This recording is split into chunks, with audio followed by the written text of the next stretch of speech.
বুধবার গভীর রাতে এক দুষ্কৃতী ছুরি নিয়ে অভিনেতার উপর চড়াও হন। পরনে সাদা শার্ট আর জিন্স, বাঁ হাতের কবজিতে বাঁধা ব্যান্ডেজ, ছোট করে ছাটা চুল, পরিষ্কার কামানো দাড়ি, একেবারে সোজা হেঁটে বাড়িতে ঢুকলেন অভিনেতা। হাসি মুখে হাত নাড়ালেন ছবি শিকারীদের উদ্দেশ্যে। বলছি 5 দিন পর হাসপাতাল থেকে দ্বিগুণ বিক্রমে বাড়ি ফেরা সাইফ আলী খানের কথা।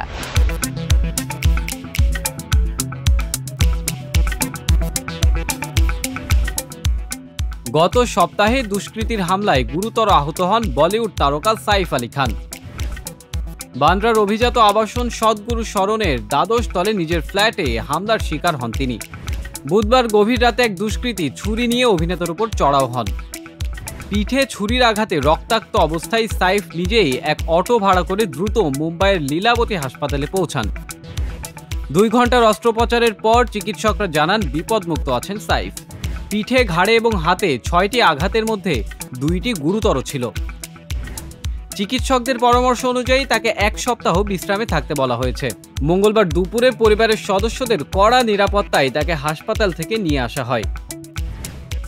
হাসপাতালের বাইরে তাকে সাদা শার্ট এবং জিন্স পরা অবস্থায় দেখা যায়। বাঁ হাতে ব্যান্ডেজ বাঁধা এবং চেহারায় ক্লান্তির ছাপ থাকলেও অভিনেতা আলোকচিত্রীদের উদ্দেশ্যে হাত নাড়েন এবং সুস্থ থাকার বার্তা দেন। এই হামলার ঘটনায় মুম্বাই পুলিশ এক অভিযুক্তকে গ্রেফতার করেছে। গ্রেপ্তারকৃত ব্যক্তি শফিকুল ইসলাম শেহজাদ, বাংলাদেশের নাগরিক বলে দাবি করছে পুলিশ। কর্মহীনতার কারণে চুরির উদ্দেশ্যে আবাসনে প্রবেশ করেন তিনি, তবে বাড়ির বাসিন্দা সাইফ আলী খানকে চিনতেন না। বান্দ্রা আদালত অভিযুক্তকে 5 দিনের পুলিশি হেফাজতে পাঠিয়েছে। এই ঘটনার সময় সাইফের স্ত্রী কারিনা কাপুর এবং 2 সন্তান তৈমুর ও জেহ বাড়িতেই ছিলেন। কারিনার এক মহিলা কর্মী চিৎকার শুনে পরিস্থিতি বোঝার চেষ্টা করেন এবং তারপরই সাইফ দ্রুত ঘটনাস্থলে ছুটে যান।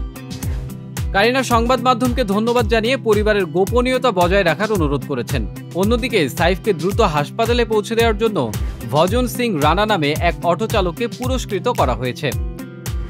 ঘটনার গভীরতা বুঝে সময় মতো অভিনেতাকে হাসপাতালে নিয়ে যাওয়ার জন্য একটি সংস্থা তাকে 11,000 টাকা প্রদান করেছে। এই ঘটনার পর সাইফ বর্তমানে বান্দ্রার এক নতুন ফ্ল্যাটে অবস্থান করছেন। চিকিৎসকদের পরামর্শ অনুযায়ী আপাতত তাকে বাড়ির বাইরে যাওয়া থেকে বিরত থাকতে হবে। পটৌদি পরিবার এই কঠিন পরিস্থিতিতেও তাদের 2 সন্তানকে ভালো রাখার জন্য সর্বাত্মক চেষ্টা চালিয়ে যাচ্ছে। পুলিশের তদন্ত চলছে এবং শিগগিরই অভিযুক্তের শনাক্তকরণ প্রক্রিয়া সম্পন্ন হবে। সাইফ আলী খান ইতোমধ্যেই তার বোন সোহা আলী খানের মাধ্যমে সকল শুভাকাঙ্ক্ষীর প্রতি কৃতজ্ঞতা প্রকাশ করেছেন। এই ঘটনার পরে বলিউড তারকারা নিরাপত্তার বিষয়টি নতুন করে ভাবতে শুরু করেছেন।